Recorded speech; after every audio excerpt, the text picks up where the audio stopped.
पुण्यातील सेठ हिराचंद नेमचंद दिगंबर जैन हॉस्टेल म्हणजेच HND जैन बोर्डिंगच्या जमीन व्यवहार प्रकरणात गेल्या 4 दिवसांत महत्त्वाच्या घडामोडी घडल्या आहेत।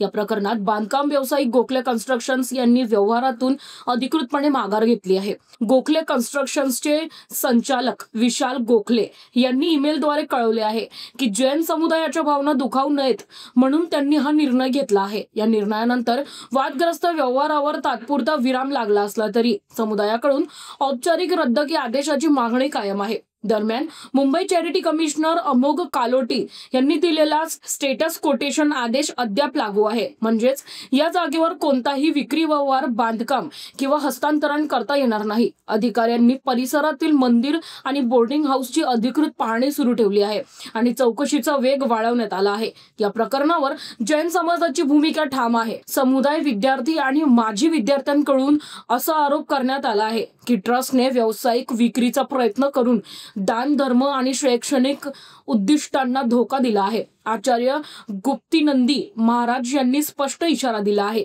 की जर 1 नोव्हेंबर पर्यंत व्यवहार पूर्णपणे रद्द झाला नाही तर देशव्यापी आंदोलन आणि उपोषण छेडले जाईल। राजकीय पातळीवरही या वादाचे पडसाद उमटले आहेत। पुण्याचे खासदार आणि केंद्रीय राज्यमंत्री मुरलीधर मोहोळ यांनी वादग्रस्त जागेवर भेट देत स्पष्ट केले की या व्यवहारात त्यांचा कोणताही सहभाग नाही। त्यांनी आधीची व्यावसायिक भागीदारी सोडल्याचे सांगितले असून या प्रश्नावर लवकर तोडगा निघेल अशी हमी दिली आहे।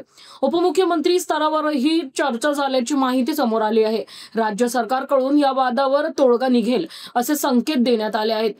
मात्र जैन समुदायाकडून ट्रस्ट आणि अधिकाऱ्यांकडून लेखी व अधिकृतपणे रद्दकी आदेशाची मागणी कायम ठेवण्यात आली आहे। कायदेशीर दृष्ट्या चॅरिटी ट्रस्टचा स्टेटस कोटेशन आदेश प्रभावी आहे। जमीन मर्यादा आणि विक्री व्यवहारातील पारदर्शकतेबाबत सखोल चौकशी आहे। विक्री किंमत, मंजुरी प्रक्रिया आणि ट्रस्ट कायद्यानुसार घेतलेली परवानगी या मुद्द्यांवर आक्षेप कायम आहे। गोखले कन्स्ट्रक्शन्स कडून माघार घेतली असली तरी समाजाचा दबाव आणि 1 नोव्हेंबरची डेडलाईन लक्षात घेता प्रशासकीय आणि कायदेशीर स्तरावर पुढील काही दिवसांत निर्णायक घडामोडी होण्याची शक्यता आहे। तर अशाच महत्त्वाच्या घडामोडी पाहण्यासाठी फॉलो आणि सबस्क्राइब करा न्यूज डॉट्सला। धन्यवाद।